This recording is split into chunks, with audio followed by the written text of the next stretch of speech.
Hey guys, Sensor here, and welcome to another Shadowlands Alpha video. In this video, we're going to go over all of the Death Knight Covenant abilities, starting with the Kyrian ability. So the Kyrian ability is called Shackle the Unworthy, and it's on a 1 minute cooldown, 30-yard range, and basically it reduces the target's damage against you that they deal against you, and puts an arcane dot on them. Also, while the shackle is active, any rune spending attacks will reduce the cooldown by 4 seconds. So you're going to get the most mileage out of it by using it on an enemy that's going to survive quite a while. So I'm going to go ahead and use it on this enemy. It probably won't last that long, but yeah, it just puts a little arcane dot on there. As you see, I'm using runes, and like it's already down to 28 seconds now. So each time you use an ability while that ability is active, it reduces the cooldown.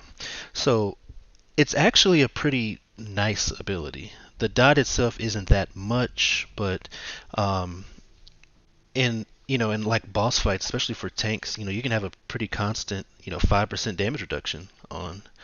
So it's pretty good because I can already do it again, and it just reducing the cooldown by 4 seconds each time is just really nice. Again, not great when you're killing the enemy really quickly, but I can definitely see this being great for like boss fights and for really any spec, because even if the dot itself isn't that much, you can put it up there fairly quickly.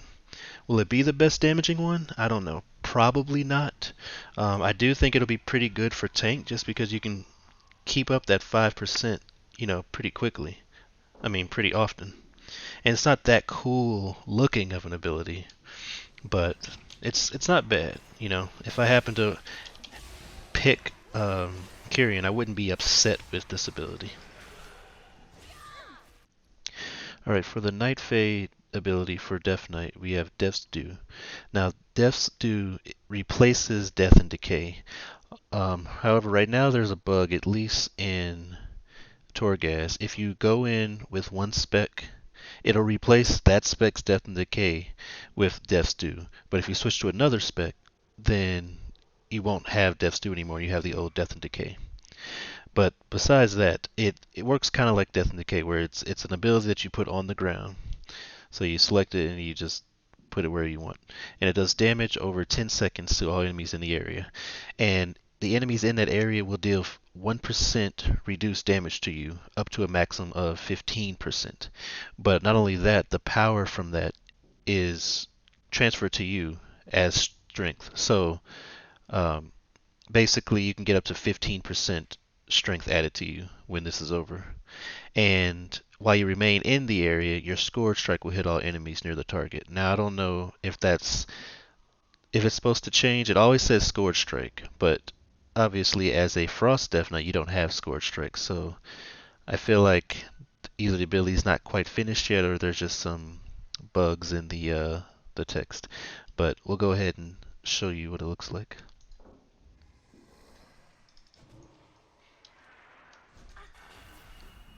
So I really like the animation, and as you can see, it keeps going up. As long as I'm in the area, it'll stack at 15 seconds. So it's 15% extra strength for that duration. It's basically a stronger Death and Decay. So, really good for Unholy, especially because of the fact that you can make Scourge Strike hit. But now that I think about it, I think that's the way Death and Decay works, if I remember correctly. So that might not be a typo, because I believe for Unholy, if you stand in Death and Decay, then Scourge Strike will hit all nearby enemies. But either way, yeah, it's pretty cool. Um, I don't know yet if I would pick that one, but it's a stronger Death and Decay, and you get to, as long as you're standing in it, it's 15% extra strength. So I definitely think that could be strong later on. The Death Knight Necrolord ability is kind of cool. It's basically like a sort of an attacking automatic death grip. So it's called Abomination Limb, and it's on a 2 minute cooldown.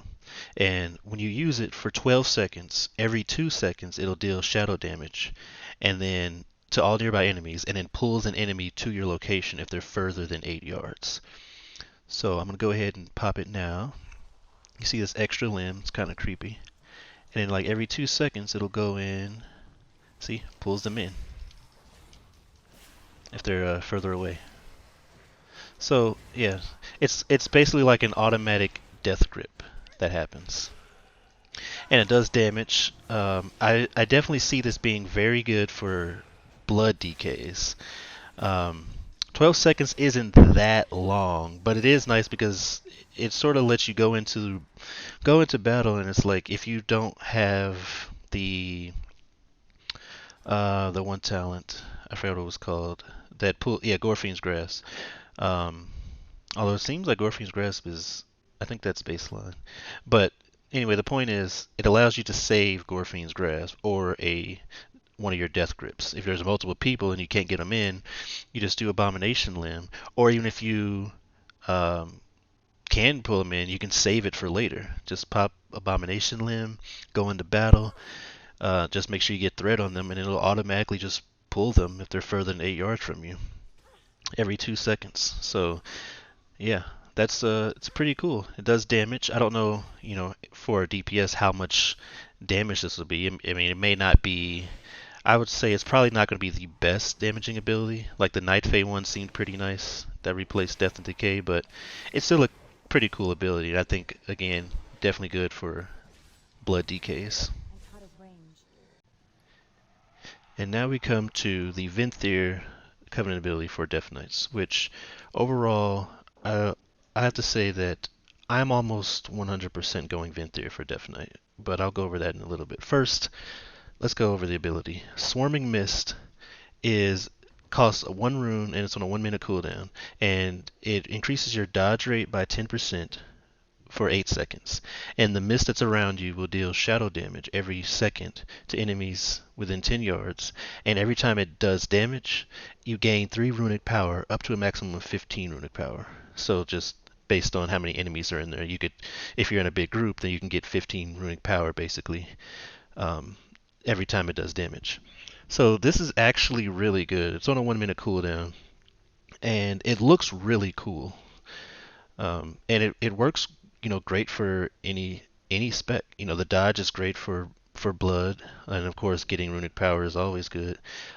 This is really good for frost, especially if you're using the Breath of Sindragosa build, because you can use that at the same time, so you're getting even more runic power to keep it up. And it's also really good for Unholy as well, because you can keep getting death coils. I'm actually going to switch to Frost real quick, just so you can see, because the animation looks really nice, and it's especially cool when you have like all this frost going on. So let me just go ahead and build up some runic power real quick.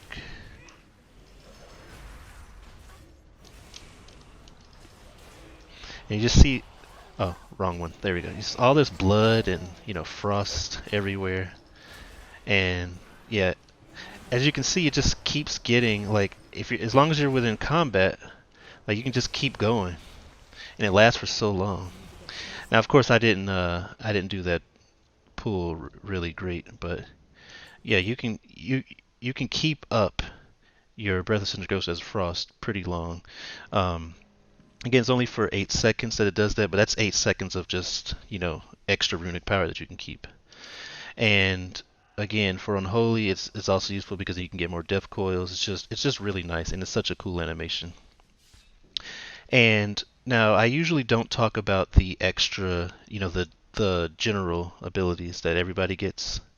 So like every covenant has a class ability and then a general ability, no matter what class. So the Door to Shadows for the Venthyr is just really good, especially for Death Knight, because it's a 1 minute cooldown. It does have a cast time, but yeah, you can just literally teleport in less than 2 seconds. Just teleport anywhere. So that mixed with um, the fact that the Venthyr ability for Death Knights is pretty cool and very effective means that I think that in its current state, Venthyr is just probably the best for Death Knight. Um, there are some for other classes that may seem, like the go-to, but for Death Knight, I don't think it's even a question at this stage. Venthyr is just really good. This is also one of my favorite abilities for Death Knight, at least. Overall, like I really like the Fey one, the Night Fey. All of them are cool, but I like I like the Night Fey one a lot. I like the Kyrian one just because it's interactive, but overall I definitely would say that I would like the Venthyr one the most. And then on top of being able to teleport, yeah, it's really cool. So that's all for my Covenant ability video for Death Knights. If you liked the video, please give a like, subscribe for future videos, and as always, thanks for watching.